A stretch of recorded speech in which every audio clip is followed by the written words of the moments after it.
রাধে রাধে বন্ধুরা, সকলকে জানাই পুত্রদা বা পবিত্রদা একাদশীর অনেক অনেক শুভকামনা।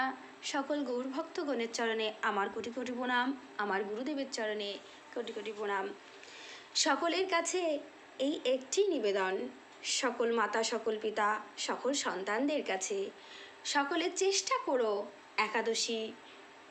একাদশী পালন করার, আর অনেক অনেক অনেক অনেক নাম জপ, গোবিন্দের স্বর্ণাপন্ন হওয়ার। এই মানব জীবন খুব দুর্লভ, এই চলে গেলে আর পাবো না। অনেক কষ্টে অনেকজনই ঘুরে তবে পেয়েছি এই মানব জীবন। এই জীবন চলে গেলে পরে যে কোন জনিতে জন্মাবো, কি কর্ম করছি সে তো আমরা জানি না, কোন জনিতে জন্মাবো সেটাও জানি না। তবে ভগবানের অশেষ কৃপা, অশেষ করুণা, তাই এই মানব জীবন দিয়েছে। কেন শুধু হেলাই ফেলবো, হেলাই নষ্ট করব? সকল মাতা, সকল পিতার চরণে আমার এই আবেদন, করো জোরে আবেদন, সকলে চেষ্টা করবেন একাদশী করা। জানি সবার পক্ষে সম্ভব নয়, তবুও চেষ্টা করলে মানুষ সব পারে।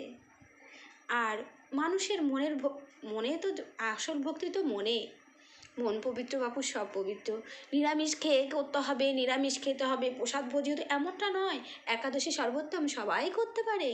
সকল মাতা, সকল পিতা, সকল পুত্র কন্যার কাছে এই নিবেদন, একাদশী করা সম্ভব না হলেও একাদশী, দ্বাদশী, অমাবস্যা, পূর্ণিমা, এই 4টে দিন অন্তত নিরামিষ আহার গ্রহণ করবেন।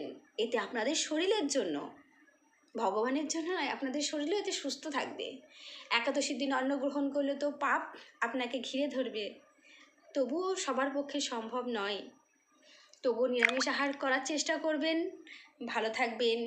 জয় রাধে রাধে, জয় নিতাই গৌর হরি বল, জয় মাধব, জয় বৃন্দাদেবী, জয় জয় একাদশী মহারানীর কি জয়।